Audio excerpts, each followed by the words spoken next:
এনসিপির পক্ষ থেকে আমাদের অনেক নেতারা বক্তব্য দেন।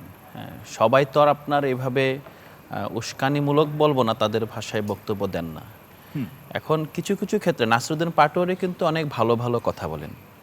মাঝে মাঝে তিনি আপনার তার স্লিপ অফ দ্য টাং, যেমন যে কথাটা বলেছেন তিনি সেটার জন্য আবার সরিও বলেছিলেন, তো বলেন। কিন্তু মূল জায়গাটা হলো যে আপনি শিষ্টাচার শেখাতে আসছেন। তো 17 বছর শেখ হাসিনা যখন সংসদে বিরোধী দলীয় নেতা, তখনকার ডিফেক্টো এবং বিএনপির এই যে ফাউন্ডিং ফাদার থেকে শুরু করে সবার প্রতি যেভাবে আপনার মিথ্যাচার করেছেন, অশ্লীল ভাষায় গালিগালাজ করেছেন, সেই হাসিনাকে কিন্তু স্বাভাবিক উপায়ে আপনার পতনের কোনো রাস্তা ছিল না।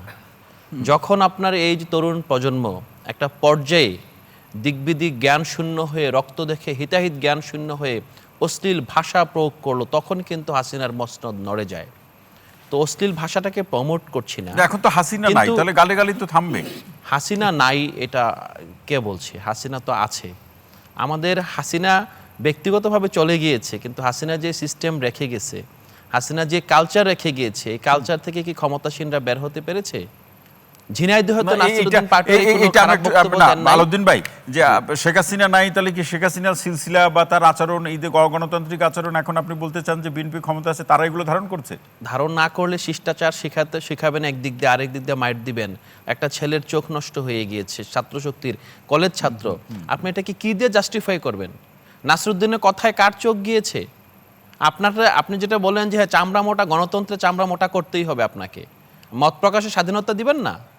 আপনি ধরেন একজনের বক্তব্যকে জাস্টিফাই করে আপনি কেন আমাদের সেখানকার হাজার হাজার নেতাকর্মী তাদের উপর আপনার কেন হামলা করবেন? আপনার যদি তথ্যগত ঘাটতি থাকে, বিভ্রাট থাকে, আপনি মামলা করেন, আপনি তার বিরুদ্ধে মানহানি মামলা করেন, তাকে আপনি রাজনৈতিকভাবে জবাব দেন।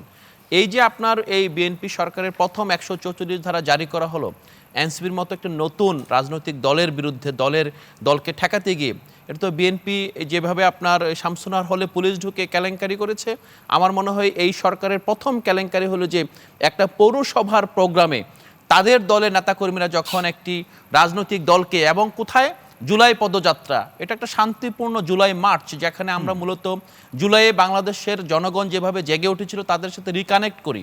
এটা কোনো বিশেষ দলের বিরুদ্ধে আসলে কোনো পদযাত্রা না। সেই পদযাত্রাকে আপনি, এবং সেখানে কিন্তু উস্কানিমূলক বক্তব্য দেওয়া হয় নাই। বক্তব্য আপনার প্রোগ্রামের শুরুতেই, প্রোগ্রামের আগেই কিন্তু সেখানে হামলাটা হয়েছে। হ্যাঁ, এই প্রেক্ষাপটে আপনি যদি দেখেন বর্তমান যে বিএনপির অবস্থা, আমি দেখছি যে খুব নার্ভাস অবস্থায় পড়ে গিয়েছে।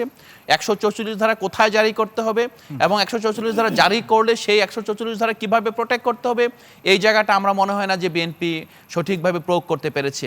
আরেকটা বিষয় হলো যে আপনি শিষ্টাচার কিংবা গণতান্ত্রিক সংস্কৃতি সব কিছু এক পাশে রেখে বলেন, আজকে যে পুলিশের আমরা নমুনা দেখলাম, হাসিনার পুলিশের সাথে এই পুলিশের কোথাও কোনো তফাৎ দেখেছেন? আমি কিন্তু দেখি নাই। হাসিনার পুলিশ তো আপনি যদি 2009 সাল, 10 সাল, 11 সালের দিকে দেখেন, গণজাগরণ মঞ্চের পূর্বে আপনি যদি দেখেন, আপনার মাস স্কেলে কিন্তু আপনার হয় না, সেই রকম আপনার পুলিশ নির্যাতনে নামে নাই, ধীরে ধীরে ধীরে এসকেলেশন হয়েছে।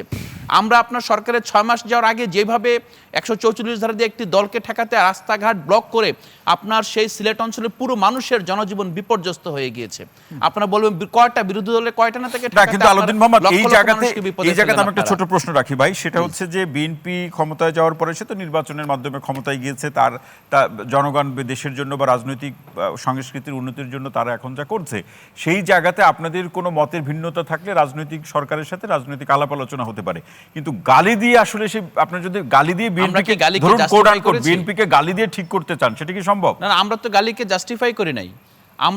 আমি বললাম যে আমাদের 100 জন নেতার মধ্যে 2 জন 3 জন আপনি পাবেন না গালি দিচ্ছে। আমরা বাকি যে 90 জন আমরা কথা বলছি, একজনই তো সবারটাই দিচ্ছে, একজনে যা দিচ্ছে তাতে সবারটা, তাহলে একজন সবারটা দিলে, যেই ছাত্র দলের নেতারা এক জায়গায় হামলা করেছে, বলছেন কেন সারা দেশে বিএনপি ভালো, কেন বলছেন তারেক রহমানের চামড়া মোটা, কেন বলছেন বিএনপি নতুন রাজনৈতিক শিষ্টাচারের জন্ম দিচ্ছে? আপনার তো ওই একজন, এক গ্রুপ, ঝিনাইদহের এক গ্রুপ, হবিগঞ্জের এক গ্রুপ তো আপনার পুরো রাজনীতি খেয়ে দিচ্ছে, সেটা নিয়ে কথা বলছেন না কেন? আপনি তো সেটি। সন্ত্রাসের প্রাতিষ্ঠানিকরণ করছেন। প্রাতিষ্ঠানিকরণ করে আপনি যারা জবাব, আজকে তো বাবুল ভাই ভালো মানুষ, আমাদের সাথে রেগুলার দেখা সাক্ষাৎ, তো সেটার প্রভাবই হয়তো বা ভাই এখন প্রথমে নিন্দা জানিয়ে দিয়েছে। আজকে আমি আরেকটা শোতে ছিলাম, ওনাকে আমি শেষ পর্যন্ত বললাম আপনি নিন্দা জানাবেন কিনা, পরে উনি নিন্দা জানিয়েছেন। মূল জায়গাটা হলো যে ঢাকায় যে গণতান্ত্রিক সংস্কৃতিটা আমরা আসলে প্রোটেক্ট করতে চাই, এটা কি তৃণমূলে বিএনপি ছড়িয়ে দিতে পারছে?